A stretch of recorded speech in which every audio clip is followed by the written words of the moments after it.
Hi, Joy. I'm so surprised with the news that you gave me. But you're okay now. You're feeling better. At least naka-recover ka. And ayaw o ka ng kawagtang paglaom. Salig lang. And makaira na mo, makaira gina. Just talk to your son and pasabta nga mo na yung sitwasyon na na. Ayaw kawagtang paglaom. So, amping pirmidong. Ayos. Bash, na-shocked ko paghibaw nga positive ka. So I ask nothing more but for your fastest recovery. Char! Oh my gosh. Seriously. Bitaw ay paayo dira bash uy. Kay bao jud ko nga kaya ra gyud dinhi mo because you're the strongest person I've ever known. So kaya ra gyud na nimo bash. I know in my heart kaya ra gyud na nimo. But you really need to be strong, not just for yourself, but for everyone else who loves you, especially your mini-me. Tao na itong mga mini-me's. Mag-unsa na lang yung tao na itong mga mini-me's.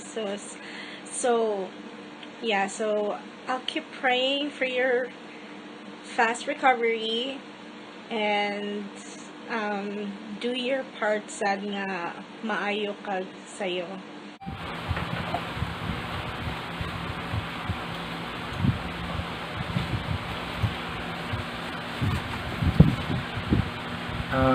Actually packing right now para sa akong mga personal things.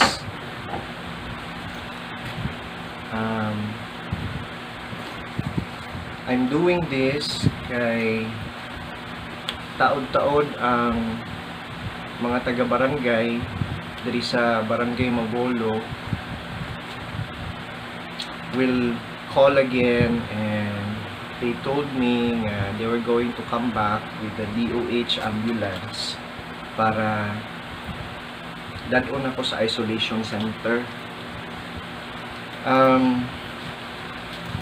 I already have my COVID test results for today after siguro more than 7 weeks, and then they told me na COVID positive daw ko. I decided nga mag-vlog. This is going to be my first day sa isolation center nga inahang dadon ako, which is ang Mabolo nga school here in Cebu City, because I just wanna also share my experience about having COVID or being COVID positive or as a patient of COVID. So kay para lang mabawan sa ubang mga tao nga when you have COVID, it's really not the end of the world. I've heard nga daghan jud kay stigma around going on sa mga balita nga itong hibawaan. It's very scary, but hopefully with this vlog, this is my first time vlogging and doing it, I could really share and give my insights on what happened. So on June 4, that's the time I started to have fever. Masigig sa ka, I would have like mga 38 degrees, 37.5 fever. Dili siya kay siya taas. It's really on and off. And that's like for a period of 7 days. But aside from that, ang symptoms nga akong na-feel is I have a dry cough, dry akong throat, and then I also have shortness of breath and a little bit of kanang body pains. So that went karon na pa ko'y gamay nga ubo o gamay nga sipon, pero dili na gyud. So it went through mga about 7 days. Ang pinaka-critical gyud nako is katong 3rd day or 4th day. So pagka June 9, I really decided, since nasipa ko hilanat ato, that pat was a Tuesday, ang panahon ato is MECQ ang Cebu. So naana ko'y mga taxi nga masakyan, na decided nga madto na hospital. So I went to UC Med. Dito ko sa ER.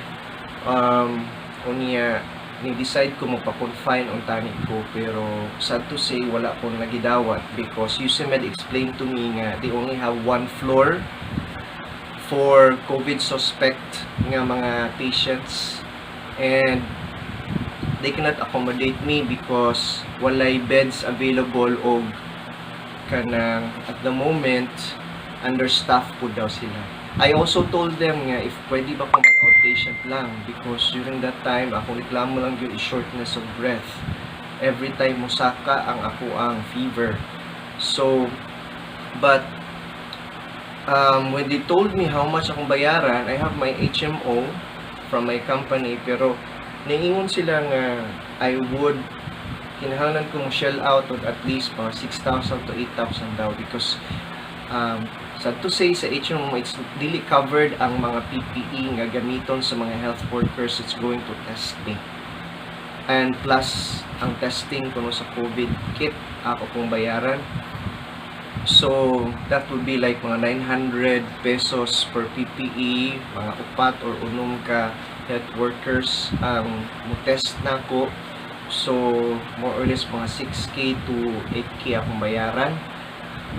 So, I declined because atong nga time, wakantang ko sweldo, niya, kanang wala pa ko inana nga kwarta.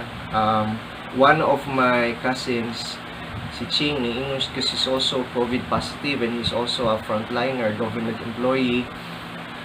He's also now in the isolation center. Ningon siya nga na ako na government cluster clinic. I can go there and then I could have my self-checked. So, I decided to go sa cluster clinic diri sa may Banilad. And so, dito ko June 9, nagpa-test ko. I was entertained properly. I had the interview and I also talked to the doctor, check up ko sa doctor, and have my swab test there June 9. And then for today, I think today is June 20, no? June 20, karon panigaw sa akong results. But thankfully, as of the moment, I could say I'm getting better. Okay na ko. Wala na ako ang fever, wala na akong shortness of breath. What I have right now, gamay na lang sipon o gamay dry cough, no? But this is really better. Technically, it's my 17th day karon. From the time nga nag-start ko og fever pagka June 4. So, na ako'y nadunggan sa mga other YouTubers online and sa mga doctors online, sa mga interviews because I keep myself well informed nga kanang ang virus mo mawala na sa imuhang lawas after 11 days. And then that's why if maka-recover ka, dili na ka dapat makatakod. But muna nga gi-extend nila up to 14 days ang quarantine period just to really make sure. So hopefully mo na ang case na nako karon, but ang protocol sa Cebu City sa barangay is kinahanglan gyapon ko i-isolate.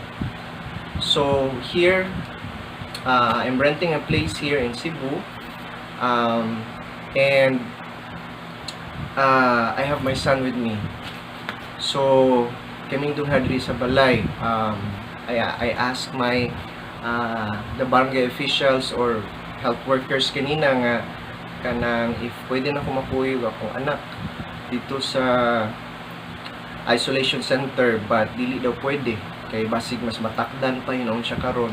I'm happy to say nga akong anak is walay symptoms, pero ningon sila nga marag dili na po siya i-test, mag home quarantine na lang. So ako na lang pareho na ko ang cousin para to accompany him diri sa balay. And then I'm gonna miss my dog. Hey, mommy. Pero marag dili na siya pwede dadon sa isolation center. Okay, so for today, mutawag balik ang barangay health workers. Hopefully, if okay ng ambulance, I'll be taken by the ambulance to the isolation center. And yeah, let's see. I'm going to continue the next day sa akong pag-vlog. Fully magtuloy-tuloy ra gyud akong recovery. My blood type, by the way, is I'm B+. And marag na ay ko'y nakita sa GMA News nga ang COVID risk of infection will really go to people who are blood type A. Ang pinaka-lesser daw is ang ubang blood types. Appeal siguro ko ana. And also ang blood type O. Mo'y lesser to really be infected by kuan. So hopefully strong na yun tong immune system and matuloy-tuloy ra gyud akong recovery, and I would the next time I could be tested negative na for COVID, but I'll keep you on with the journey. Okay? So pada lang sa for to now, and I'll see you on the next day, or hopefully if madala ko karon, if not today or tomorrow, I'll keep you posted, guys. Thanks for watching.